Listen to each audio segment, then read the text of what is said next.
এখানেও এমন অনেক লোক পাওয়া যাইতে পারে যদি বলা হয় এই দেশে আমরা শরিয়া আইন চাই, তো আপনাকে বলবে এরা তালেবানদের দোসর, এদেরকে ধরো।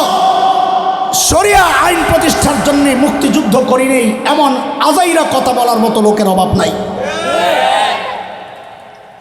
যে মানুষ নামাজ পড়বে কিন্তু শরিয়া আইন চাইবে না, বিরোধিতা করবে, কসম করে বলছি সে আর যাই হোক সে মুসলমান থাকতে পারে না, মুসলমান থাকতে পারে। বহু মানুষ পাওয়া যাবে যে নামাজ পড়ে, রোজা রাখে, হজ করে, যাকাত দেয়, দূর থেকে শুনি তাহাজ্জুদে পড়ে, অথচ তাকে যদি বলা হয় এই দেশে শরিয়া আইন চাই, তো তারে বানবে যে এই বেটা আইসি কোত্থেকে। আল্লাহ মাফ করুক আমাকে, আমার ধারণা ভুল হোক। এখানেও এমন অনেক লোক পাওয়া যাইতে পারে যদি বলা হয় এই দেশে আমরা শরিয়া আইন চাই, তো আপনাকে বলবে এরা তালেবানদের দোসর, এদেরকে ধরো। শরিয়া আইন প্রতিষ্ঠার জন্য মুক্তিযুদ্ধ করি নেই, এমন আজাইরা কথা বলার মতো লোকের অভাব নাই। যে মানুষ নামাজ পড়বে কিন্তু শরিয়া আইন চাইবে না, বিরোধিতা করবে, কসম করে বলছি সে আর যাই হোক সে মুসলমান থাকতে পারে না, মুসলমান থাকতে পারে। আপনাদের কয়টা উদাহরণ দিব, কয়টা উদাহরণ দিব। সাম্প্রতিককালে ঘটে যাওয়া ঢাকা ইউনিভার্সিটির একটা উদাহরণ দিব। বাংলা বিভাগ শিক্ষকরা আইন করে দিল বিভাগ থেকে, মেয়েরা যারা বোরকা পরে আসে হিজাব লাগায়া মুখ ঢাকা, বলে না মুখ ঢাকা চলবে না। শরীয়তের বিধান, পর্দা বিধানের বিরোধিতা করছে, অথচ নিজেকে মুসলমান মনে করে। মুখ ঢাকা আসা যাবে না কেন? বলে চিহ্নিত করতে সমস্যা হয়, এটা কি কোন মেয়ে, আমার বিভাগের না অন্য বিভাগের। চোরের দল করোনার সময় মুখোশ লাগাইয়া, মাস্ক লাগাইয়া যখন গেছে তখন কেমনে চিহ্নিত করছে? নিজেদেরকে ওরা বিজ্ঞান মনস্ক মনে করে।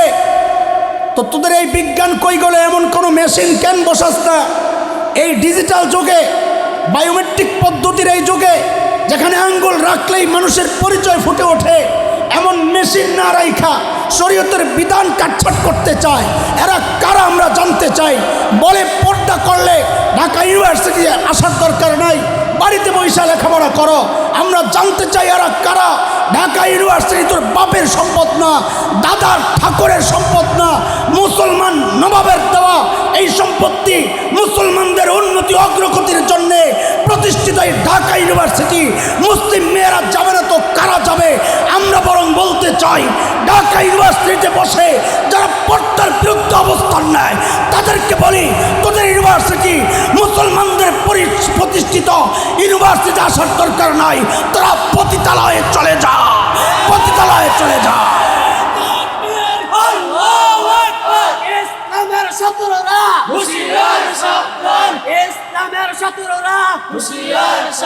দোস্ত, কেউ পর্দা করে না সে বেঈমান হবে না, কেউ দাড়ি রাখে না সে বেঈমান হবে না, কেউ টুপি পরে না সে বেঈমান হবে না, কেউ নামাজ পড়ে না সে বেঈমান হবে না, কেউ রোজা রাখে না সে বেঈমান হবে না।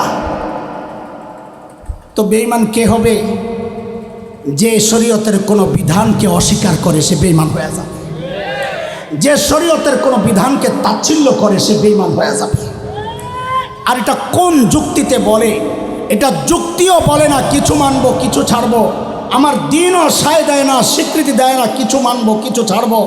আমি আপনাদেরকে জিজ্ঞেস করতে চাই, আপনি একটা দল করেন, একটা দল,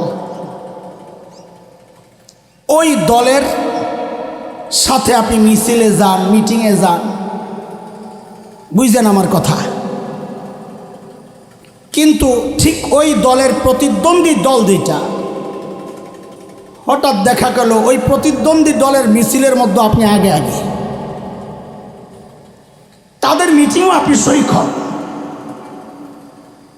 এখন বলেন এই আপনি যদি যায়া ওই দলের নমিনেশন চান যে আমি এমপি দাঁড়াইতে চাই, ওই দল আপনাকে নমিনেশন দেবে? কথা বলেন না। তোর মতো এই গোলালুর আঙ্গ দরকার নাই, তুই এনেও যাস হেনেও যাস, এক জায়গায় আয়। আরে দুনিয়ার সিস্টেমে যদি দুই দলে দুই নৌকাও পাড়া দিলে নমিনেশন পাওয়া না যায় তো শোনো, এটাই যৌক্তিকতা, এটা ঠিক আছে। ইসলামের কিছু মানবা কিছু মানবা না, এক পা এই দিকে আরেক পা ওই দিকে, তুমিও জান্নাতের নমিনেশন পাবা না। এটা তো যৌক্তিক, শরীয়ত তাই বলে। সূরা বাকারা আয়াত 85 আল্লাহ সুবহানাহু ওয়া তাআলা জানায়া দিয়েছেন এই কথা কি, আফাতুমিনুনা বিবা'দিল কিতাবি ওয়া তাকফুরুনা বিবা'দ ফামা জাযাউ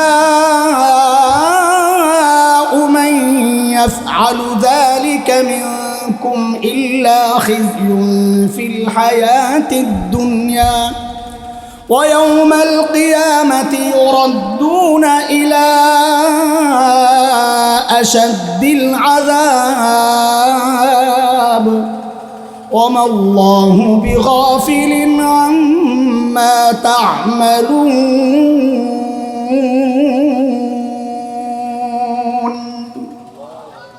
আল্লাহ জানাইয়া দিয়েছেন কিছু মানবা কিছু মানবা না চলবে না। বলেন কিছু মানবা কিছু মানবা না তা হবে না, বলেন না তা হবে না। আপনাদেরকেও বলি, আপনি আমল একটু কম করেন, আল্লাহ চাইলে মাফ করে দিবেন, কিন্তু খবরদার খবরদার খবরদার, দ্বীনের কোনো বিধানকে অস্বীকার করবেন না, কোনো বিধানকে নিয়ে তাচ্ছিল্য করবেন না, দাড়ি নিয়ে কটাক্ষ করবেন না, পর্দা নিয়ে কটাক্ষ করবেন না, মাদ্রাসাওয়ালাদের খিদমত নিয়ে কটাক্ষ করবেন না। খবরদার, কোনো আলেমের সাথে বিদ্বেষ যদি সে এই কারণে লালন করে, সে আলেম কসম করে বলছি তার ঈমান থাকতে পারে না, অসম্ভব। খবরদার, আল্লাহর দেওয়া এই শ্রেষ্ঠ নিয়ামত আমার এই অসতর্ক ভুলের জন্যে যেন হারায়া না যায়, আমি বেঈমান হইয়া মুরতাদ হইয়া যেন কবরে না যায়, আমাদেরকে সতর্ক থাকা লাগবে ইনশাআল্লাহ। ঠিক আছে ঠিক আছে, কথা বুঝতেছেন আমার? আলহামদুলিল্লাহ। আমার আলোচনার বিষয় কি ছিল মনে আছেনি? এই যুগে মুরতাদ দিন থেকে বের হয়ে যাওয়ার কিছু চোরাই পথ, যে পথে হাজারো লাখো মানুষ বেঈমান হচ্ছে, সে নিজেও জানে না, তার সমাজও জানে না।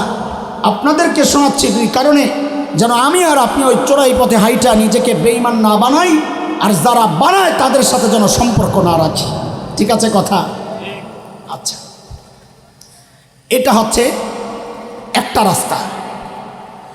আরেকটা রাস্তা হচ্ছে কিছু টেকো মাথার বুদ্ধিজীবী আছে, দেখবেন যারা বুদ্ধি বিক্রি করে খায়, ওরা দেখবেন মাঝে মধ্যে যুক্তি দেয়, খালি যুক্তি যুক্তি।